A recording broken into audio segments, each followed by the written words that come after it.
Have you ever looked at the market for something like Pokemon cards or maybe vintage comics and just thought, this makes absolutely no sense. It feels totally, completely irrational.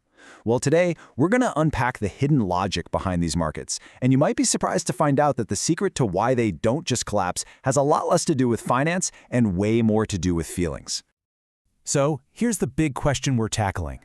We've all seen fads come and go, right? Things that explode in value, only to crash down to basically zero.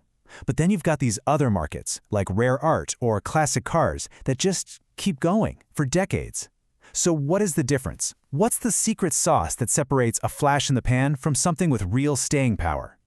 Well, it all comes down to this really strange paradox that seems to break every rule of economics we know. The idea that passion, not trying to make a quick buck, is the actual key to financial success. It just sounds completely backwards. But as we're about to see, this isn't some flaw in the system. Oh no, it's the very mechanism that makes the whole thing work.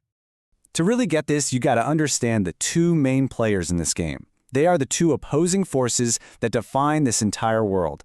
On one side, you have the scalpers, the flippers, who are in it for the money. And on the other, you have the true collectors, the people driven by pure passion.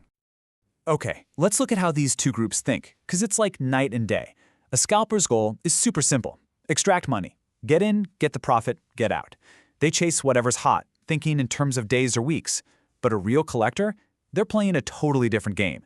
Their goal is enjoyment, nostalgia, building a part of their identity. Their time frame isn't weeks, it's years, even a lifetime. And this leads to this wild outcome. The scalper, who's desperately trying to win, usually loses by buying high and selling low. Meanwhile, the collector, who isn't even trying to win, well, they accidentally do. And this quote, man, it just nails the psychological difference here. One mindset is all about the transaction, the ego, the need to win the deal. The other is all about connection, connecting with the item, with a community, with a piece of your own past.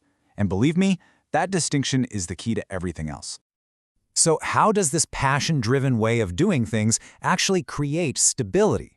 It comes down to this powerful, invisible force that I think is just brilliant. Let's call it the meaning buffer.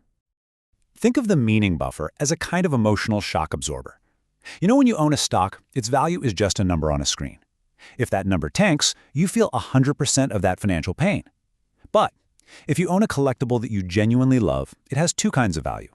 There's the market price, sure, but there's also the personal value, the joy and nostalgia you get from it.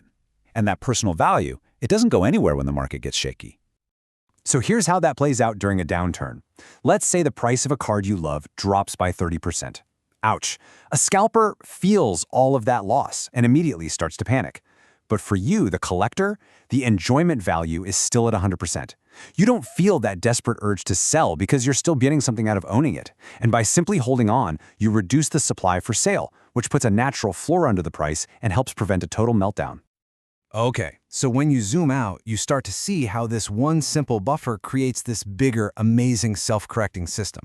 Because of this, the market has this fascinating built-in feature that naturally weeds out the speculators and actually makes the core community stronger over time.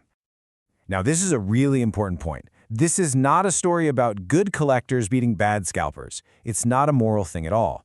The system is just, well, it's structured in a way that inherently rewards one type of behavior, long-term, passion-driven holding, and punishes the opposite. And this structure is just devastatingly effective against pure speculators, and here's why. They run on external signals: hype, social media chatter, rising prices. They have no internal meaning buffer to see them through a dip. So the second the hype fades and prices start to fall, they are the very first ones to panic and sell, often for a big loss. And who's right there, waiting to scoop up those assets on the cheap? The long-term collectors. The system naturally moves assets from weak, speculative hands into strong, passionate ones. And this brings us to the big reveal. The whole reason this all seems so weird and paradoxical is because we've been trying to understand it with the wrong set of tools. We have to see it not as a financial market, but as something else entirely. And there it is. There is no paradox. The confusion just comes from trying to jam a square peg into a round hole. We're applying the cold, rational logic of Wall Street to a world that runs on a totally different kind of fuel: human meaning, nostalgia, and identity. The difference is just crystal clear when you put collectibles side by side with something like stocks. A stock is just an abstract idea. Its story is an earnings report.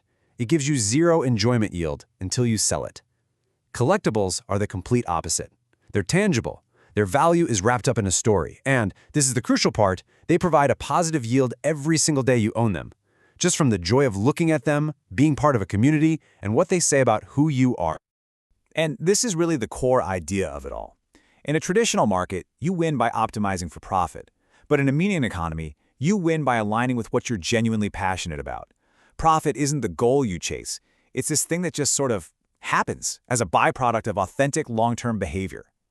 So we come all the way back to our paradox, but now it makes perfect sense. It's not a contradiction. It's the fundamental rule of this game.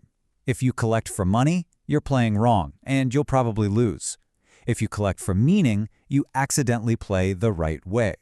And the funniest part is, by the time you've won, selling that item might feel like selling a piece of your soul. So the money becomes very real, but also totally irrelevant.